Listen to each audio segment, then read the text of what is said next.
जय जिनेंद्र। आज हम श्रावक के बारे में समझेंगे कि श्रावक किसे कहते हैं।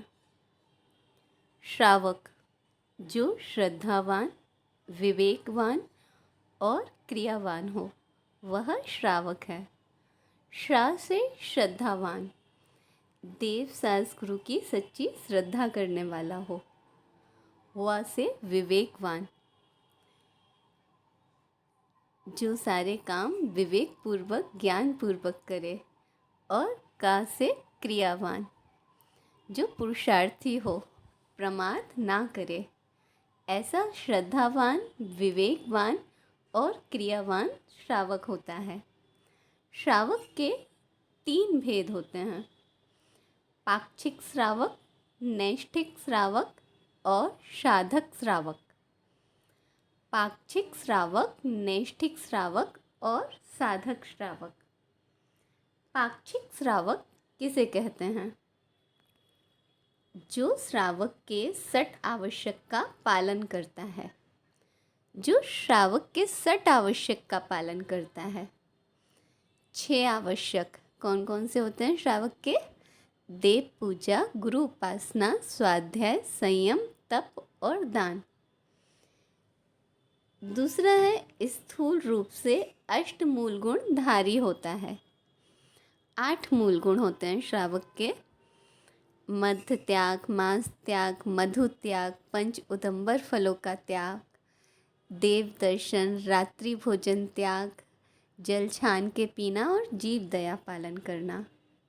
और वह सप्त व्यसन का त्यागी होता है: मध्य, मांस और जुआ खेलना, चोरी करना, शिकार करना, पर स्त्री सेवन और वेश्यागमन। ये होते हैं सप्त व्यसन।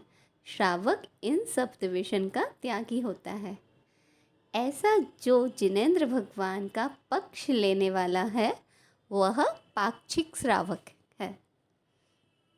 पाक्षिक श्रावक जो 6 आवश्यक का पालन करता है, स्थूल रूप से 8 मूल गुणधारी होता है, सप्त व्यसनों का त्यागी होता है। ऐसा जिनेंद्र भगवान का पक्ष लेने वाला पाक्षिक श्रावक होता है। यह रात्रि भोजन का त्यागी होता ही है। दूसरा है नैष्ठिक श्रावक। नैष्ठिक श्रावक दर्शन आदि, दर्शन, व्रत, सामायिक, प्रोस्तोपवास, सचित त्याग, रात्रि भोजन त्याग, ब्रह्मचर्य, आरंभ त्याग, परिग्रह त्याग, अनुमति त्याग और उद्दिष्ट त्याग। इस तरह से 11 प्रतिमाएँ होती हैं। तो इन 11 प्रतिमाओं वाला जो श्रावक है, उसे नैष्ठिक श्रावक कहते हैं। नैष्ठिक श्रावक दर्शन आदि 11 प्रतिमाओं वाला जो श्रावक है, वह नैष्ठिक श्रावक कहलाता है। अब आते हैं साधक श्रावक पे। साधक श्रावक किसे कहते हैं? जो समाधि मरण की साधना में लगा हुआ है, उसे कहते हैं साधक श्रावक। साधक श्रावक कौन है? जो समाधि मरण की साधना में लगा हुआ है, वह है साधक श्रावक। जय जिनेंद्र।